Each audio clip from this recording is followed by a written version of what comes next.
सर्वांचं स्वागत आहे आजच्या आपल्या 18व्या क्लासमध्ये. ठीक आहे, आतापर्यंतचे आपण व्हिडिओ जर बघितले नसेल तर डिस्क्रिप्शन बॉक्समध्ये प्लेलिस्ट दिलेली आहे किंवा चॅनलवर जाऊन आपण प्लेलिस्ट बघू शकता. मागील 17 व्हिडिओज बघू शकता. खूप चांगल्या पद्धतीने जबरदस्त एक्सप्लेनेशनसह आपण इकडे व्हिडिओ घेऊन येतो. असे व्हिडिओ तुम्हाला यूट्यूबवर कुठेच मिळणार नाहीत.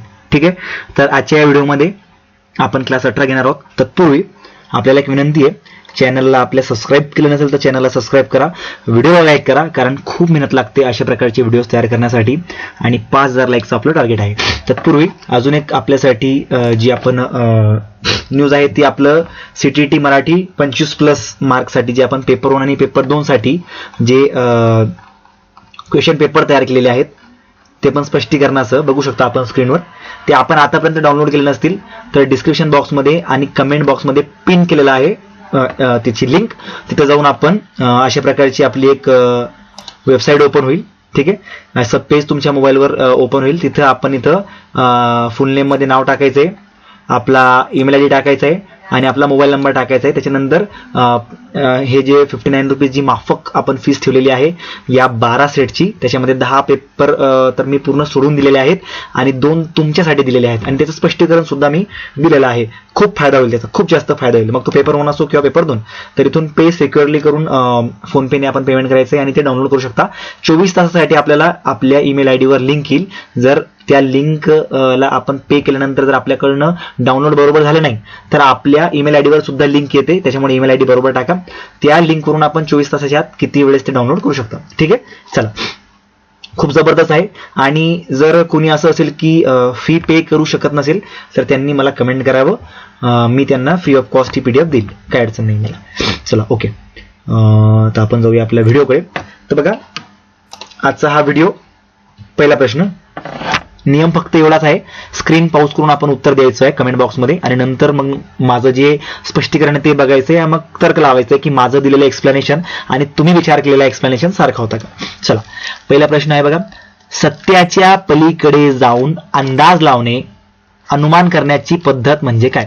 आता सत्याच्या पलीकडे जाऊन अंदाज लावणे म्हणजे जर एखादं काय असतं की समजा आपण काय करतो की आपल्याला जर माहित झालं की आपण असं ऐकलं की एका गावामध्ये वाघ आलाय. ठीक आहे, मी एक्झाम्पल देतोय. मग आपल्याला एवढंच माहिती की वाघ आलाय, पण याच्या पलीकडे आपण काय विचार करतो की तो त्या वाघानं कोणावर हल्ला केला असेल, खूप डेंजर असेल, दिसायला कसं असेल, म्हणजे आपण अनुमान लावतो, हे ना. म्हणजे सत्य काय ते आपल्याला माहित नाहीये किंवा माहित आहे, पण त्याच्या पलीकडे सुद्धा जाऊन आपण अंदाज लावतो. जसं एखाद्या वेळेस आपण परीक्षा असते आपली आणि परीक्षेला फॉर एक्झाम्पल CTET ची परीक्षा, मग आपल्याला धाकधूक लागते 2-4 दिवस आधी. आपल्याला माहिती आहे की आपली परीक्षा चांगलीच होईल, पण तरी सुद्धा आपल्याला काय प्रश्न पडतो, पेपर कसा येईल, प्रश्न काय येईल, मी पास होणार की नाही. म्हणजे सत्याच्या पलीकडे जाऊन आपण अंदाज लावतो, अनुमान लावतो.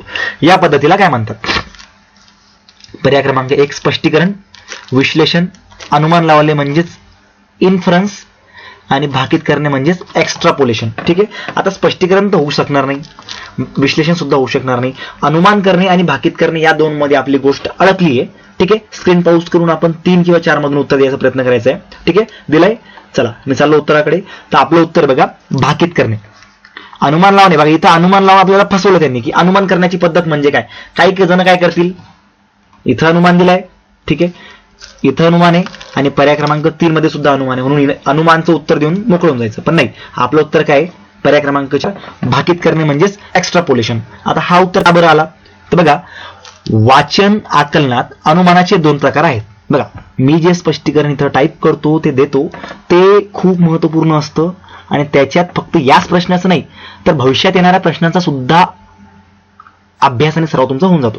आता वाचन आकलनाचे 2 प्रकार, वाचन आकलनामध्ये अनुमान लावण्याचे 2 प्रकार आहेत. कोणते कोणते. अनुमान करण्याचे म्हणजे इन्फरन्स, म्हणजे मजकुरात दिलेल्या माहितीवरून न सांगितलेला अर्थ लावणे, आणि भाकीत करणे म्हणजे एक्स्ट्रापोलेशन, म्हणजेच सत्याच्या किंवा दिलेल्या माहितीच्या पलीकडे जाऊन पुढचा अंदाज लावणे, भविष्याचा विचार करणे. उदाहरणार्थ, आज पाऊस पडतो आहे, उद्याही पडेल असा अंदाज लावणे हे एक्स्ट्रापोलेशन आहे. स्पष्टीकरण म्हणजे माहिती स्पष्ट करणे, विश्लेषण म्हणजे भाग करणे, हे वेगळे आहेत. येथे सत्याच्या पलीकडे जाऊन अंदाज लावणे ही व्याख्या एक्स्ट्रापोलेशनची आहे, म्हणून पर्याय क्रमांक 4 हे उत्तर आपलं बरोबर आहे. ठीक आहे, चला, स्पष्टीकरण आवडलं असेल, दर्जेदार वाटत असेल तर प्लीज व्हिडिओला लाईक करा, चॅनलला सबस्क्राईब करा आणि याच प्रकारचे स्पष्टीकरण मी इथं जवळपास 360 प्रश्नांमध्ये आपल्याला दिलेले आहेत. तर हे नक्कीच डाउनलोड करा. याची लिंक डिस्क्रिप्शन बॉक्स आणि कमेंटमध्ये सुद्धा दिलेली आहे. चला पुढचा प्रश्न क्रमांक 2. शिक्षकांनी विद्यार्थ्यांना मुक्त लेखनासाठी प्रवृत्त करावे, कारण मुक्त लेखनाचा विद्यार्थ्यांना महत्वाचा फायदा होतो. योग्य पर्याय निवडा. याच्यामुळे कोणता फायदा होतो आपल्याला असं विचारले. तर पर्याय क्रमांक 1, यामुळे विद्यार्थ्यांना ओघवते आणि कल्पकतेने लिहिण्यास उत्तेजन मिळते. लिहायचे किंवा नाही याचे स्वातंत्र्य असते. त्यांना असे वाटत नाही की त्यांना खूप लिहायचे आहे आणि अचूक लिहायचे आहे. आणि 4, त्यांच्या प्रथम भाषेतील काही महत्वाची वैशिष्ट्ये लेखनात समाविष्ट करता येतात. ठीक आहे, स्क्रीन पॉज करून आपण उत्तर द्यायचंय. मी जातो उत्तराकडे. तर बघा आपलं उत्तर आहे पर्याय क्रमांक 1, यामुळे विद्यार्थ्यांना ओघवते आणि कल्पकतेने लिहिण्यास उत्तेजना मिळते. आता याचं स्पष्टीकरण जर बघितलं तर बघा, मुक्त लेखन म्हणजेच फ्री रायटिंग मध्ये मुलांना कोणताही विषय देऊन व्याकरणाच्या स्पेलिंगच्या भीतीशिवाय मुक्तपणे ओघवते, फ्लुएंटली आणि कल्पकतेने म्हणजेच क्रिएटिव्हली लिहिण्यास सांगितले जाते. यामुळे लेखनाचा ओघ वाढतो, कल्पनाशक्ती विकसित होते आणि लेखनाची आवड निर्माण होते. लिहायचे किंवा नाही याचे स्वातंत्र्य म्हणजे लेखनच न करणे हा फायदा नाही. खूप लिहायचे नाही आणि अचूक लिहायचे नाही असे वाटणे हा फायदा नाही, तर ओघ महत्वाचा आहे. प्रथम भाषेतील वैशिष्ट्ये समाविष्ट करणे हा बहुभाषिकतेचा फायदा आहे. मुक्त लेखनाचा मुख्य फायदा नाही. म्हणून मुख्य फायदा 1, ओघवते आणि कल्पकतेने लिहिण्यास उत्तेजन मिळणे हाच पर्याय आपला योग्य आहे. कोणाचा? प्रश्न क्रमांक 2चा. ठीक आहे, चला पुढचा प्रश्न क्रमांक 3. 5वी इयत्तेचे शिक्षक म्हणून तुम्ही विद्यार्थ्यांना पाठ काळजीपूर्वक वाचायला सांगता. नंतर तुम्ही विद्यार्थ्यांना प्रश्नाची ससंदर्भ उत्तरे द्यायला सांगता. या प्रक्रियेतून तुम्ही विद्यार्थ्यांचे कोणत्या प्रकारे उत्तेजन देता? एक 5वीचे तुम्ही शिक्षक म्हणून जर विद्यार्थ्यांना एखादा धडा, एखादा पाठ काळजीपूर्वक वाचायला सांगता आणि नंतर तुम्ही त्यांना म्हणता की बाबा या प्रश्नांची ससंदर्भ उत्तरे द्यायला द्या. तर या प्रक्रियेतून तुम्ही विद्यार्थ्यांच्या कोणत्या प्रकारे उत्तेजन देता असं इथं आपल्याला विचारलं आहे. चला स्क्रीन पॉज करून आपण उत्तर द्यायचंय. पर्याय तुमच्या समोर आहेत. विस्तृत वाचन, न्याहाळणे, चाळणे की गहन वाचन. ठीक आहे, दिले उत्तर. चला तर उत्तर आपलं आहे बघा पर्याय क्रमांक 4, गहन वाचन. याला काय म्हणतो आपण? गहन वाचन. आता काय म्हणतो तर बघा वाचनाचे पण काही प्रकार आहेत. विस्तृत वाचन म्हणजेच एक्सटेन्सिव्ह रिडिंग.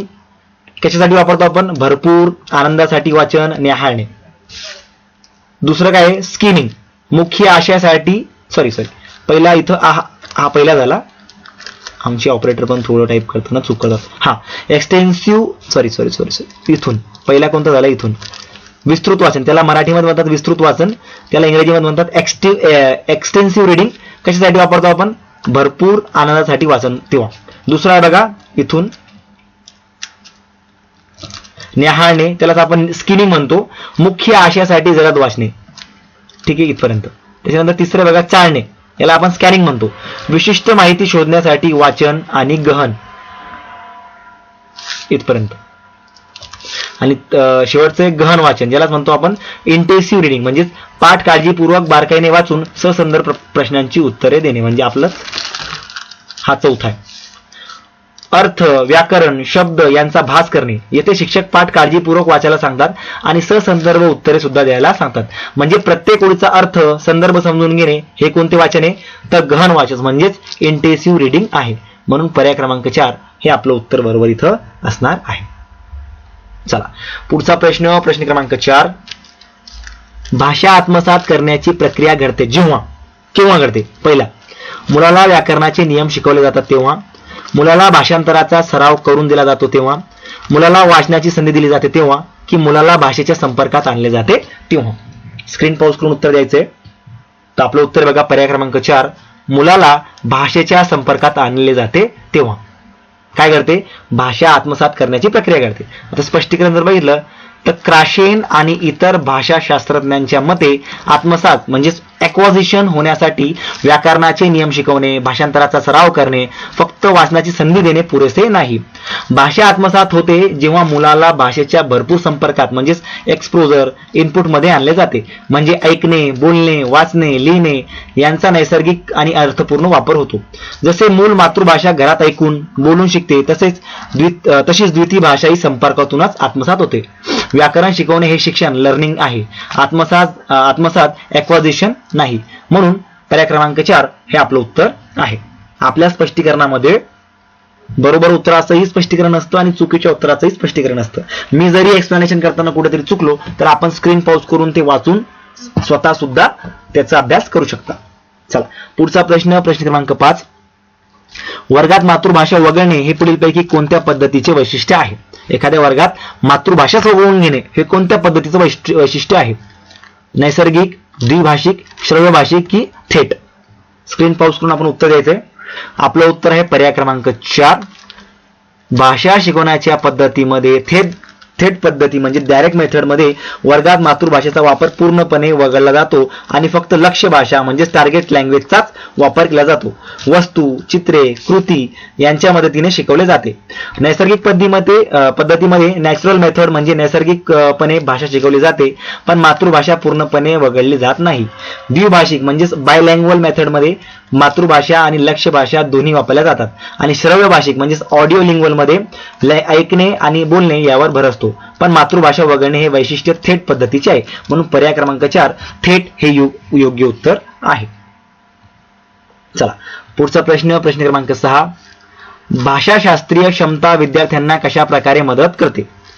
पर्याय क्रमांक 1 व्याकरण दृष्ट्या बरोबर किंवा चूक वाक्यरचना ओळखण्यात, व्याकरण दृष्ट्या सदोष असूनही ओघवते बोलण्यात, भाषेचा योग्य वापर केव्हा आणि कसा करायचा ते जाणण्यास की इंग्रजीचा अधिकाधिक वापर करण्यास? स्क्रीन पॉज करून आपण उत्तर द्यायचंय. चला आपलं उत्तर आहे पर्याय क्रमांक 1 आणि पर्याय क्रमांक 3 दोन्ही. का बरं? तर बघा भाषाशास्त्रीय क्षमता म्हणजेच लिंग्विस्टिक कॉम्पिटन्स म्हणजेच भाषेचे नियम, व्याकरण, वाक्यरचना यांचे ज्ञान असणे. चॉम्स्की यांच्या मते यामुळे विद्यार्थी कोणते वाक्य व्याकरण दृष्ट्या बरोबर आहे आणि कोणते चूक आहे हे ओळखू शकतो. उदाहरणार्थ मी शाळेत जातो बरोबर आणि मी शाळा जातो हे चूक करते. त्याचबरोबर भाषेचा योग्य वापर केव्हा कुठे कसा करायचा म्हणजे ससंदर्भानुसार योग्य शब्द वापरणे हेही भाषाशास्त्रीय क्षमतेत येते. काही वेळा व्याकरण सदोष असूनही ओघवते बोलणे ही संप्रेषण क्षमता म्हणजेच कम्युनिकेटिव्ह कॉम्पिटन्स असते आणि इंग्रजीचा अधिकाधिक वापर हा उद्देश नाही. म्हणून उत्तरपत्रिकेनुसार बी म्हणजेच 1 आणि 3 दोन्ही बरोबर आहेत. सीटीटीच्या उत्तरपत्रिकेनुसार दोन्ही पर्याय आपल्याला इथं बरोबर दिलेले आहेत. चला पुढचा प्रश्न क्रमांक 7. हा प्रश्न घेण्या अगोदर पुन्हा एकदा विनंती जे व्हिडिओवर नवीन असतील की आतापर्यंत आपण ही PDF ही ई बुक डाउनलोड केली नसेल तर डिस्क्रिप्शन बॉक्स आणि कमेंट बॉक्समध्ये आपण जाऊन ही डाउनलोड करू शकता. खूप जबरदस्त पद्धतीने तयार केलेली आहे. 15 दिवसाचा कालावधी याला लागेला आहे आणि मात्र 59 रुपयामध्ये आपण ही सगळ्यांसाठी देत आहोत.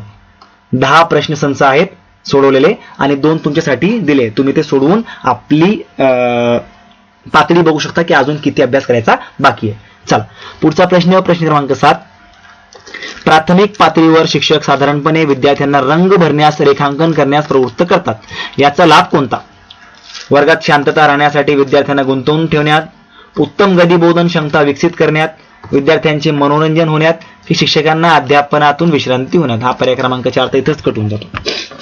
चला हा पहिला पण कटून जातो म्हणजे निगेटिव्ह आहे की वर्ग शांत ठेवण्यासाठी विद्यार्थ्यांना गुंतवून ठेवण्यासाठी आपण काही पण काम द्यायचं का? नाही.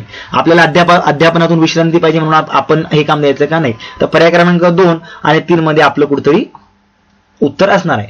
तर आपण जर उत्तर बघितलं तर पर्याय क्रमांक 2 उत्तम गतिबोधन क्षमता विकसित होण्यासाठी. आता स्पष्टीकरण जर बघितलं तर बघा प्राथमिक पातळीवर रंग भरणे, रेखांकन, चित्र काढणे, कापणे, चिकटवणे यासारख्या कृतींना नुसते टाइमपास किंवा शांतता राखण्यासाठीचे साधन समजू नये. याचा मुख्य शैक्षणिक लाभ म्हणजे गतिबोधन क्षमता म्हणजे psychomotor skill, fine motor skill विकसित होणे. लहान मुलांची बोटे, हात, डोळे यांचे समन्वय म्हणजेच आय हँड कोऑर्डिनेशन, स्नायूंची हालचाल, पकड मजबूत होणे यासाठी रंग भरणे खूप महत्वाचे आहे. वर्गात शांतता राहणे, मनोरंजन होणे, शिक्षकांना विश्रांती मिळणे हे दुय्यम परिणाम आहेत. मुख्य उद्देश गतिबोधन क्षमता विकसित करणे हाच आहे. म्हणून पर्याय क्रमांक 2 हे आपलं उत्तर इथं बरोबर असणार आहे. चला पुढचा प्रश्न क्रमांक 8. मुले उत्तम प्रकारे भाषा शिकतात जेव्हा म्हणजे केव्हा? जेव्हा त्यांचे शिक्षक ओघवते बोलतात तेव्हा, जेव्हा त्यांना उत्तम पाठ्यपुस्तक मिळते तेव्हा, जेव्हा त्यांना मोकळेपणा वाटत नाही तेव्हा की जेव्हा त्यांना प्रेरणा मिळते तेव्हा. स्क्रीन पॉज करून आपण उत्तर द्यायचे प्रश्न क्रमांक 8चं. मी जातो उत्तराकडे. तर आपलं उत्तर आहे पर्याय क्रमांक 4 त्यांना प्रेरणा मिळते तेव्हा. तर स्पष्टीकरण जर बघितलं तर बघा, भाषा शिकण्यासाठी सर्वात महत्वाची गोष्ट म्हणजे प्रेरणा म्हणजेच मोटिवेशन. मग ती अंतर्गत असो किंवा बाह्य. जेव्हा मुलाला प्रेरणा मिळते तेव्हा ते उत्साहाने, आनंदाने, प्रयत्नपूर्वक भाषा शिकते. शिक्षक ओघवते बोलतात, उत्तम पाठ्यपुस्तक मिळते हे सहाय्य घटक आहेत, पण प्रेरणेशिवाय ते उपयोगी पडत नाहीत.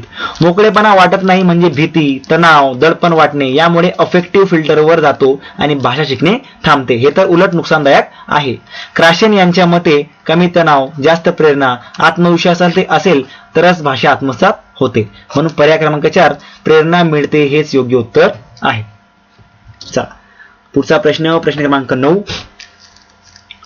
शिक्षिका वर्गात सामूहिक चर्चा आणि सवंगड्यांसोबत चर्चा याचे वर्गात आयोजन करते. ती उच्चारण आणि स्पेलिंग याकडे फारसे लक्ष देत नाही. ती कोणत्या पद्धतीचा अवलंब करते?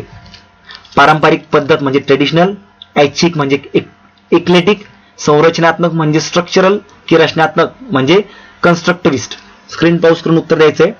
मी जातो उत्तराकडे. तर आपलं उत्तर आहे पर्याय क्रमांक 4 रचनात्मक म्हणजेच कन्स्ट्रक्टिव्हिस्ट पद्धत. स्पष्टीकरण. रचनात्मक म्हणजेच कन्स्ट्रक्टिव्हिस्ट पद्धतीत शिक्षक मुलांना स्वतः ज्ञान रचण्याची म्हणजेच कन्स्ट्रक्ट करण्याची संधी देतो. सामूहिक चर्चा, सवंगड्यांसोबत चर्चा, गटकार्य, अनुभवातून शिकणे यावर भर असतो आणि उच्चारण, स्पेलिंग यासारख्या छोट्या चुकांकडे दुर्लक्ष करून आशय, विचार, संवाद याला महत्त्व दिले जाते. पारंपरिक पद्धतीत शिक्षक व्याकरण, उच्चारण, स्पेलिंग यावर जास्त भर देतो. संरचनात्मक मध्ये व्याकरणाच्या रचनेवर भर असतो. ऐच्छिक म्हणजेच इक्लेटिक मध्ये अनेक पद्धतींचा मिलाफ असतो. पण चर्चा आयोजन करणे आणि चुका दुर्लक्षित करून संवादाला महत्त्व देणे हे रचनात्मक पद्धतीचे वैशिष्ट्य आहे. म्हणून पर्याय क्रमांक 4 हे आपलं उत्तरेचं बरोबर असणार आहे. चला शेवटचा प्रश्न आहे. प्रश्न झाल्यावर आपण नक्कीच कमेंट बॉक्समध्ये आपला स्कोर सांगायचा आहे. ठीक आहे. चला प्रश्न क्रमांक 10. शिक्षक या नात्याने तुमच्या लक्षात येते की पाठातली भाषा ही विद्यार्थ्यांसाठी कठीण आहे. तुम्ही भाषा सोपी करता आणि तुमच्या विद्यार्थ्यांच्या अनुरूप आशयात बदल करता. तुमची ही कृती म्हणजे काय? अंगीकारणे म्हणजेच अडॉप्टिंग, माध्यमांतर म्हणजेच अडॉप्टेशन, मूल्यमापन की परीक्षण. चला स्क्रीन पॉज करून आपण उत्तर द्यायचंय. मी जातो उत्तराकडे. आपलं उत्तर आहे पर्याय क्रमांक 2 माध्यमांतर म्हणजेच अडॅप्टेशन. स्पष्टीकरण जर बघितलं तर पाठ्यपुस्तकातील भाषा जशीच्या तशी वापरणे म्हणजेच अंगीकारणे यालाच अडॉप्टिंग म्हणतात. पण जेव्हा शिक्षकाला वाटते की भाषा कठीण आहे तेव्हा तो भाषा सोपी करतो, शब्द बदलतो, वाक्य लहान करतो, आशय विद्यार्थ्यांच्या पातळीनुसार गरजेनुसार बदलतो. याला माध्यमांतर म्हणजेच अडॅप्टेशन म्हणतात. हे शिक्षकाचे महत्त्वाचे कौशल्य आहे कारण प्रत्येक वर्गाची पातळी ही वेगळी असते. मूल्यमापन म्हणजे तपासणे आणि परीक्षण म्हणजे चाचणी घेणे हे वेगळे आहे. येथे भाषा सोपी करणे आणि आशयात बदल करणे ही कृती अडॅप्टेशनची आहे. म्हणून पर्याय क्रमांक 2 हे उत्तर आपलं बरोबर आहे. ठीक आहे. चला पुन्हा एकदा नवीन तुमच्यासाठी असं म्हणायचं होतं की हे जे आपण ई बुक तुमच्यासाठी तयार केली आहे, कुणाकडे जर म्हणजे कोणी जर पे करू शकत नसेल ही अमाऊंट तर काहीच अडचण नाहीये. त्यांनी कमेंट करायचं, ईमेल आयडी मला पाठवायचा. मी त्यांना फ्री ऑफ कॉस्ट मध्ये हे पुस्तक देणार आहे. ठीक आहे. तशी काही अडचण नाही. होऊ शकतं असं, काही विद्यार्थी असतात की ते नाही पे करू शकत, काही अडचण नाही. आणि जे पे करू शकतात ज्यांना खरंच गरज आहे ते डिस्क्रिप्शन बॉक्समध्ये लिंकवर जाऊन डाउनलोड करू शकतात. काही डिफिकल्ट नाहीये. आणि बघा इथे तुमच्यासाठी मी 2 प्रश्नपत्रिका सेट ठेवलेल्या आहेत. एकूण 12 सेट आहेत. बघा हे तुमच्यासाठी मी सेट ठेवलेले आहेत. हे सेट आहेत बघा. ही उत्तरपत्रिका आहे आणि याच्यावरती त्याची प्रश्नपत्रिका आहे. तर प्रश्नपत्रिका आपण एका रजिस्टरवर सोडून आपलं स्कोर वगैरे चेक करू शकता. उतारे पण त्याच दर्जाचे दिलेले आहेत, कविता पण त्याच दर्जाची आहे आणि अध्यापन शास्त्राचे प्रश्न सुद्धा त्याच लेवलचे आहेत, त्याच पातळीचे आहेत. ठीक आहे. ठीक आहे. चला ही प्रश्नपत्रिका आहे. ओके सॉरी ही पण नाही आहे, याच्यावरती आहे. हे सेट 9 आहे. सॉरी सेट 9 झाल्यावर सेट 10 आहे.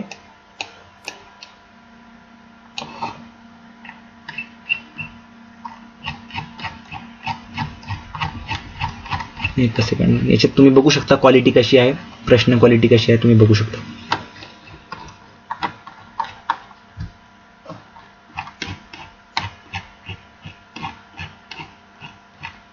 हा इथून बघा सराव संक्षेप. हे तुमच्यासाठी पूर्ण अगदी एक्झॅक्टली सीटीटीच्या प्रश्नपत्रिकाच्या लेवलचं ठेवलेलं आहे. बघा प्रश्न क्रमांक 1. शिक्षिकेने विद्यार्थ्यांना बाजारातून नेण्यासाठी मुख्य शैक्षणिक हेतू कोणता होता? म्हणजे त्या उतार्यामध्ये एक शिक्षिका होती, ती मुलांना बाजारात घेऊन गेली. तर ते नेण्यामागचा तिचा हेतू काय होता, कोणता शैक्षणिक हेतू होता असं आपल्याला विचारलंय. पाठ्यपुस्तकात धडा पूर्ण करणे, अनुभवातून भाषेचे शिक्षण, बाजारातील वस्तूंची खरेदी करणे, वर्गातील वेळ घालवणे. ठीक आहे, तर आपण एका रजिस्टरच्या पानावर सॉल्व्ह करून नंतर उत्तरपत्रिकेमधून स्पष्टीकरण वगैरे बघून आपला स्कोर चेक करू शकता. तर काही जास्त किमतीचे नाहीये. असं एक पान ओपन होईल. ठीक आहे, लिंकवर क्लिक केल्यावर नाव टाकून, ईमेल ॲड्रेस टाकून आणि फोन नंबर टाकून आपण पेमेंट करून ते डाउनलोड करू शकता. 24 तासासाठी लिंक असते. कोणाला काही त्याच्यामध्ये अडचण आली तर कमेंट करून विचारू शकता. आणि जे पे करू शकत नाही त्यांनी मला कमेंट करावं, मी त्यांच्यासाठी फ्री ऑफ कॉस्ट ती त्यांच्या ईमेल आयडीवर पाठवून देईल. स्क्रीनवर अजून तुम्हाला काही व्हिडिओ दिसत असतील याच सिरीजमधले, ते बघा आणि आपला अभ्यास आणि आपले मार्क 25+ घेऊन जा. ठीक आहे, थँक्यू. आणि कमेंट करून सांगा व्हिडिओ कसा आवडला.